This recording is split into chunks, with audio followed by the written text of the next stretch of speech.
अब हम देखेंगे अध्याय 7, चीजें पेश करने के लिए आदेशिकाएं।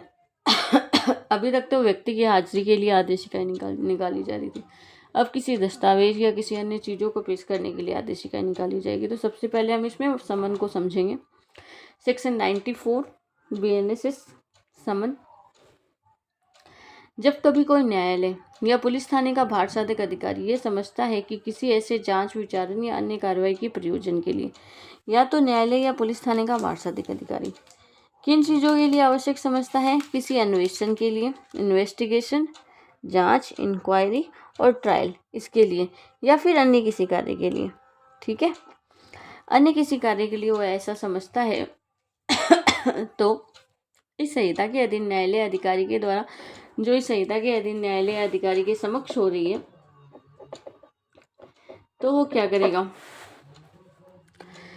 तो वो किसी दस्तावेज या अन्य चीज का पेश किया जाना, जिसमें किसी दस्तावेज या किसी चीज का पेश किया जाना आवश्यक है या वांछनीय है, तो जिस व्यक्ति के कब्जे या शक्ति में ऐसी दस्तावेज है, जिस व्यक्ति के पोजीशन में ऐसी कोई दस्तावेज या ऐसी कोई चीज होने का विश्वास है, तो न्यायालय उसे ऐसा समन, ऐसा अधिकारी कोई ऐसा लिखित आदेश, न्यायालय तो देगा समन, और अगर पुलिस अधिकारी मंगा रहा है तो वो देगा कोई लिखित आदेश। तो न्यायालय देता है समन, पुलिस अधिकारी देता है लिखित आदेश, उससे अपेक्षा करते हुए जारी करेगा कि समन में उल्लेखित समय और स्थान पर वो हाजिर हो और पर्टिकुलर जो थिंग्स उससे मंगाई गई है उसे पेश करे। अब क्लोज 1 क्या कह रहा है? क्लोज 1 कह रहा है किसी भी इन्वेस्टिगेशन में, इंक्वायरी में, ट्रायल्स में या फिर किसी अन्य अदर्स कार्रवाई में, अगर न्यायालय या पुलिस के भारसाधक अधिकारी को ऐसा लगता है कि किसी पर्सन के पास में कोई डॉक्यूमेंट्स है या कोई ऐसी चीज़ है जो किसी साक्ष्य के लिए आवश्यक है, ठीक है, तो वो उस व्यक्ति के नाम समन जारी करेगा। समन कौन जारी करेगा? कोर्ट जारी करेगा। अगर पुलिस अधिकारी कर रहा है तो वो कोई आदेश देगा, ठीक है, लिखित में आदेश देगा कि उसे पर्टिकुलर प्लेस पे पर्टिकुलर टाइम में हाजिर होना है, ठीक है, न्यायालय के समक्ष। अब इसका क्लोज 2 क्या कह रहा है कि यदि कोई व्यक्ति जिससे इस धारा के अधीन दस्तावेज या अन्य चीज पेश करने की अपेक्षा की गई है और इसे पेश होने के लिए स्वयं हाजिर होने के बजाय वो उसे पेश करवा देता है, तो ये समझा जाएगा कि उसने अपेक्षाओं का पालन कर दिया है। इसमें उसका स्वयं का हाजिर होना आवश्यक नहीं है, क्योंकि ये किसी डॉक्यूमेंट्स के लिए निकाली गई थी, तो इसमें डॉक्यूमेंट पेश करवा दिया तो आपने अपना काम पूरा कर दिया।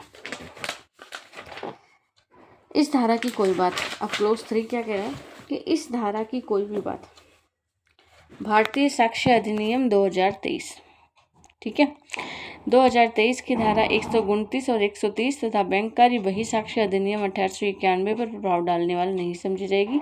इस धारा की कोई भी बात एविडेंस एक्ट पर प्रभाव नहीं डालेगी, जो कि 2023 का है। खैर क्लोज कह रहा है कि डाक तार प्राधिकारी की अभिरक्षा में किसी पत्र, पोस्ट कार्ड या अन्य दस्तावेज या किसी पार्सल या चीज को लागू होने वाली नहीं समझी जाएगी। इस धारा की कोई भी बात, क्योंकि इसमें पुलिस अधिकारी और न्यायालय मंगा रहा है, तो अगर कोई डाक तार प्राधिकारी की अभिरक्षा में कोई चीज या दस्तावेज है तो उस पर यह धारा लागू नहीं होगी। उस पर कौन सी धारा लागू होगी वो आगे सेक्शन आ रही है पत्रों के संबंध में, वो बताएगी। ये CRPC की सेक्शन 91 थी और अब जो हम पढ़ेंगे वो CRPC की सेक्शन 92 है। पत्रों के संबंध में प्रक्रिया, procedure as to be letter, 92। तो अब हम इसको देखते हैं।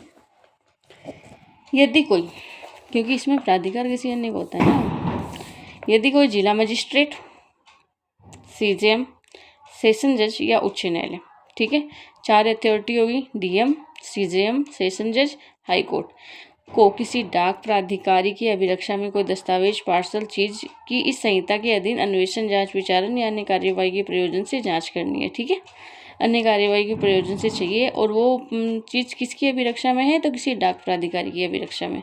तो ऐसा मजिस्ट्रेट या न्यायालय यथास्थिति डाक प्राधिकारी से अपेक्षा करेगा कि दस्तावेज, पार्सल, चीज उस व्यक्ति को परिधान करे जिसका मजिस्ट्रेट निर्देश दे, ठीक है।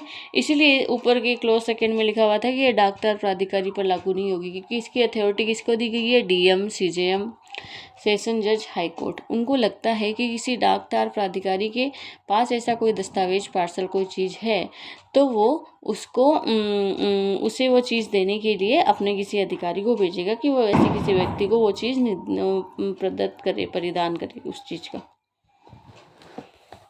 अब इसका क्लोज 2 कह रहा है कि यदि किसी मजिस्ट्रेट की, चाहे वह कार्यपालक है या न्यायपालिका, कोई मजिस्ट्रेट है, चाहे वो एग्जीक्यूटिव मजिस्ट्रेट है या न्यायिक मजिस्ट्रेट है, ठीक है, जुडिशियल मजिस्ट्रेट है, या कोई पुलिस आयुक्त है, या जिला पुलिस अधीक्षक की राय में ऐसा कोई दस्तावेज, पार्सल या चीज़ किसी प्रयोजन के लिए चाहिए। कौन कौन है? Executive magistrate, judicial magistrate, police आयुक्त और जिला पुलिस अधीक्षक। इनकी राय में कोई चीज़, दस्तावेज, पार्सल चाहिए तो यथास्थिति डाक या तार प्राधिकारी से यह उपेक्षा करेगा कि वह ऐसी दस्तावेज, पार्सल, चीज़ की तलाशी कराए।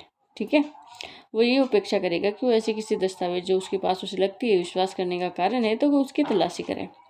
और उपधारा 1 के अधीन जिला मजिस्ट्रेट और मुख्य न्यायिक मजिस्ट्रेट या सेशन कोर्ट या हाई कोर्ट के आदेश मिलने तक उस चीज़ को अपने कब्जे में रखें, उस चीज़ को निरुद्ध रखें, इन सब का आदेश मिलने तक। ठीक है, इन सब का आदेश मिलने तक उन्हें निरुद्ध रखिए। बस इनकी अथॉरिटी सेकंड क्लॉज में इसकी इतनी ही शक्ति है कि अगर उनको लगता है कि कोई पार्सल या चीज़ किसी डाक प्राधिकारी के कब्जे में है तो वो उन्हें निरुद्ध रखने तक की शक्ति है कि जब तक कि जिला मजिस्ट्रेट और सीजीएम और या फिर सेशन कोर्ट या हाई कोर्ट का आदेश नहीं आ जाता तब तो उसको कैप्चर करके रखे, उसको निरुद्ध रखे। इस तरीके से समन कैसे जारी किया जाएगा, समन की क्या प्रोसीजर होगी किसी दस्तावेज के बारे में, वो हमने समझा।